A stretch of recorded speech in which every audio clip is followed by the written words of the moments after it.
പ്രതീക്ഷ തന്നെയാണ് CPI-എമ്മിനുള്ളത്. അതുകൊണ്ട് തന്നെ മധ്യ കേരളത്തിൽ വലിയ തരത്തിൽ പരിക്കേക്കാതെ മുന്നോട്ട് പോകാൻ CPI-എമ്മിന് കഴിയും എന്നും നമുക്ക് മനസ്സിലാക്കാം.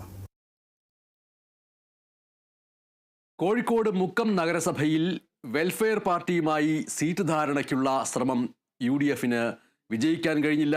UDF-ന്റെയും വെൽഫെയർ പാർട്ടിയുടെയും ചർച്ച പരാജയപ്പെട്ടിരിക്കുന്നു. റഫീഖ് തോട്ടുമുക്കം ചേരുന്നു. റഫീഖ് തോട്ടുമുക്കം, വെൽഫെയർ പാർട്ടിയെ സംബന്ധിച്ചിട്ട് കഴിഞ്ഞ തവണ UDF-ഉമായിട്ടുള്ള സഖ്യത്തിൽ 5 സീറ്റ് ലഭിച്ചിരുന്നു. ആ 5 സീറ്റിൽ 4 എണ്ണത്തിൽ വെൽഫെയർ പാർട്ടി വിജയിക്കുകയും ചെയ്തിരുന്നു. ഇത്തവണ 2 സീറ്റ് മാത്രമേ നൽകൂ എന്ന് UDF നിർബന്ധം പിടിച്ചിരുന്നു.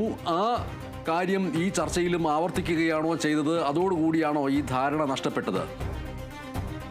ബനേഷ്, ഇതിപ്പം നമ്മളെ ഈ മലബാറിൽ ഏറ്റവും കൂടുതൽ വെൽഫെയർ പാർട്ടിക്ക് ഏറ്റവും കൂടുതൽ സ്വാധീനമുള്ള 3 മേഖലകളാണ്. ഒന്ന് മുക്കം നഗരസഭയും അതുപോലെ കാരശ്ശേരി പഞ്ചായത്ത്, കൊടിയത്തൂർ പഞ്ചായത്ത്. അതിൽ മുക്കം നഗരസഭയിലാണ് ഇപ്പോൾ ധാരണയിൽ ചെറിയ വ്യത്യാസങ്ങൾ ഉണ്ടായെന്ന് നമുക്ക് പറയാൻ പറ്റുക. കാരണം മുക്കം നഗരസഭയിൽ കഴിഞ്ഞ തവണ യുഡിഎഫിനോടൊപ്പം ചേർന്ന് മത്സരിച്ച് 4 സീറ്റായിരുന്നു ലഭിച്ചത്. അതിൽ 3 എണ്ണത്തിൽ വിജയിക്കാനും വെൽഫെയർ പാർട്ടിക്ക് കഴിഞ്ഞിട്ടുണ്ട്. അതിൻ്റെ അടിസ്ഥാനത്തിൽ തന്നെ അവരുടെ ഭൂരിപക്ഷം ആളുകളും ഉള്ള ഒരു ഏരിയ എന്നുള്ള നിലയ്ക്ക് തന്നെ ഇത്തവണ അത് 5 സീറ്റായിട്ട് നൽകണമെന്നാണ് വെൽഫെയർ പാർട്ടി ആവശ്യപ്പെട്ടത്. എന്നാൽ ഇവിടെ കാലാകാലങ്ങളായിട്ട് മറ്റ് UDF-ലെ ആളുകളും ഉണ്ട്, അവർക്കും മത്സരിക്കാൻ അവസരം നൽകണമെന്നുള്ള ഒരു അഭിപ്രായത്തിൻ്റെ അടിസ്ഥാനത്തിലാണ് ഇത്തവണ 2 സീറ്റുകൾ മാത്രമേ നൽകൂ എന്നുള്ള ഒരു ധാരണയിലെത്തി എന്നാണ് നമ്മൾ മനസ്സിലാക്കുന്നത്. എന്തായാലും നിലവിൽ 5 പേരെ മത്സരിപ്പിക്കാൻ ഒരുങ്ങിയിരിക്കുകയാണ് വെൽഫെയർ പാർട്ടി ഉള്ളത്. ഇന്ന് അവരുടെ പ്രവർത്തക കൺവെൻഷൻ യോഗം വൈകിട്ട് നടക്കുന്നുണ്ട് ചേന്നമംഗലൂരിൽ. അവിടെ വെച്ചിട്ട് ഒരുപക്ഷെ ഈ സ്ഥാനാർത്ഥികളെല്ലാം അവിടെ പ്രഖ്യാപിക്കാൻ ചാൻസ് ഉണ്ട് എന്നാണ് നമ്മൾ മനസ്സിലാക്കുന്നത്. എന്തായാലും 5 പേരുടെ ഫോട്ടോഷൂട്ടും കാര്യങ്ങളും അവർക്ക് വേണ്ടിയിട്ടുള്ള പോസ്റ്ററുകളൊക്കെ ഇറക്കി തയ്യാറായിരിക്കുകയാണ് വെൽഫെയർ പാർട്ടി.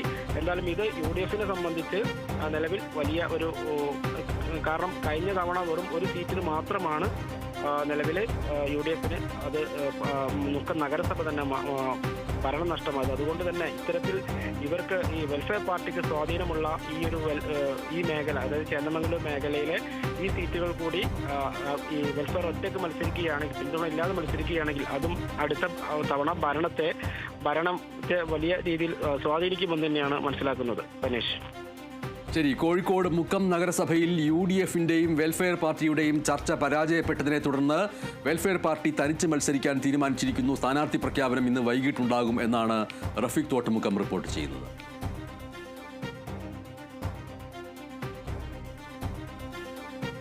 കൊച്ചി കോർപ്പറേഷനിൽ മേയർ വനിതയാകും എന്നുറപ്പിച്ചതോടെ ആരാകും ഇനി 3ാമത്തെ വനിത